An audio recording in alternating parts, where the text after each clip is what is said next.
Hello student, welcome back to my channel master classes. My name is Talib. आप देख रहे हो मास्टर क्लासेस यूट्यूब चैनल।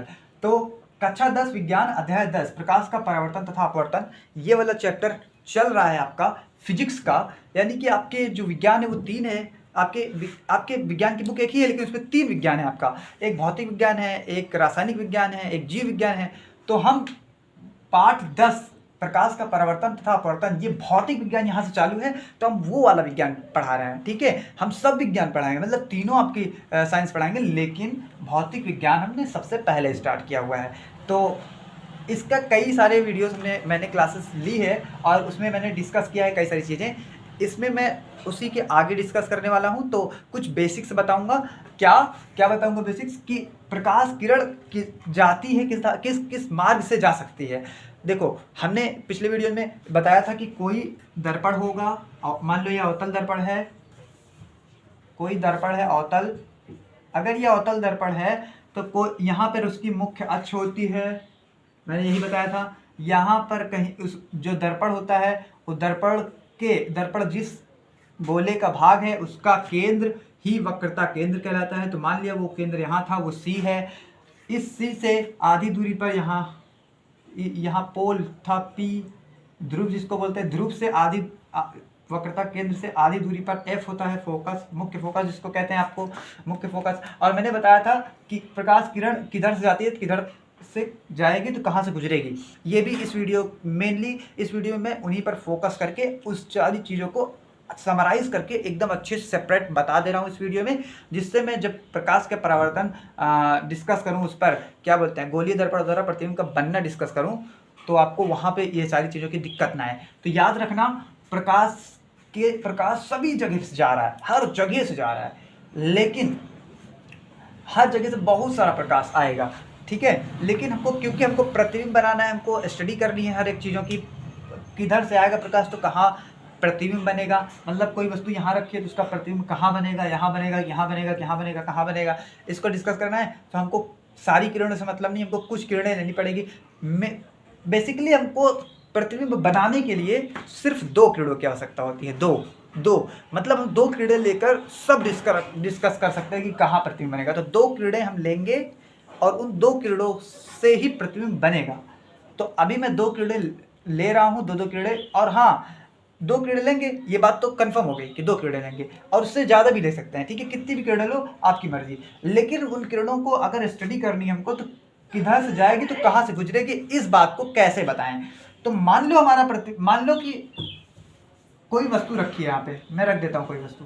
अब सुनिए, वस्तु चाहे रखे चाहे न रखे, बस इतना याद रखें कि हमारे पास प्रकाश ले जाने के लिए बहुत रास्ते हैं, लेकिन हमको स्टडी करनी है। तो प्रकाश ले जाने के लिए हम कौन कौन से रास्ते पर जाएंगे। पहली बात तो ये बता दूं कि मुख्य अक्ष और ये जो मुख्य अक्ष जो दिख रहा है, ध्रुव P, F, ये C, मुख्य अक्ष, ये सब काल्पनिक हैं, मतलब असली में नहीं होता है। ये सब असली में नहीं होता। स्टडी करने के लिए हमने ये सब चीज़ बनाया है। ठीक है, तो अगर कोई किरण समांतर जाती है, समांतर माने ऐसे कभी मिले ना, पिछली वीडियो में याद है ना, आपको बताया था मैंने, अगर कोई किरण समांतर जाती है तो वह हमेशा फोकस से गुजरती है, मतलब इस मार्ग से जाएगी। अब मार्ग सिखा रहा हूं कि किधर से जाएगी तो किस मार्ग से होकर लौटेगी। समांतर जाएगी तो फोकस से ही वापस आएगी।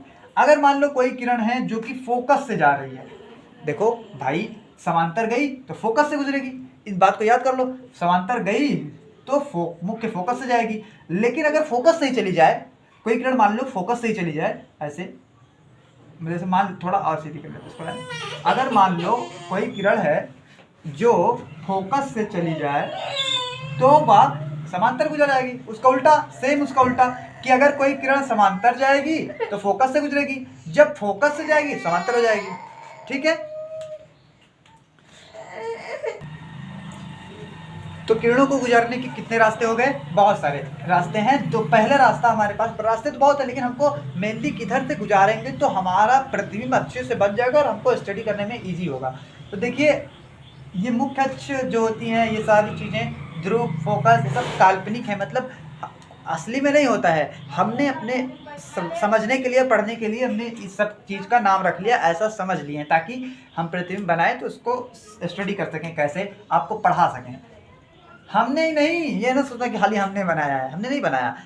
ऐसा पढ़ने के लिए अपने इजी करने के लिए ऐसा बुक्स में लिखाया पढ़ाया जाता है ताकि बच्चे पढ़ सकें। तो पहला रास्ता कि समांतर जाए तो फोकस से निकल जाए। दूसरा रास्ता अगर कभी मान लो तुमको फोकस से लेना हुआ तो वो समांतर निकल जाए। तो ये दोनों एक दूसरे के उल्टा है। समांतर जाएगी तो फोकस से गुजरेगी, फोकस से गुजरेगी तो समांतर हो जाएगी। तो ये अच्छा रास्ता था। ये भी तो है सी, अगर कोई किरण सी से जाएगी, कोई किरण अगर सी से जाएगी, कुछ बना नहीं रहा हूं, मैं सिर्फ सिखा रहा हूं कि अगर कहां से जाएगी, कहां से गुजरेगी। आइए उसके लिए छोटा सा डायग्राम यहां बनाता हूं। अगर कोई किरण सी से जाएगी,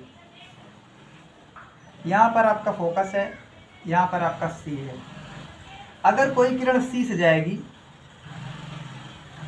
तो वहीं से लौट आएगी। अगर सी से गुजारा हमने तो सी से ही वापस लौट आएगी।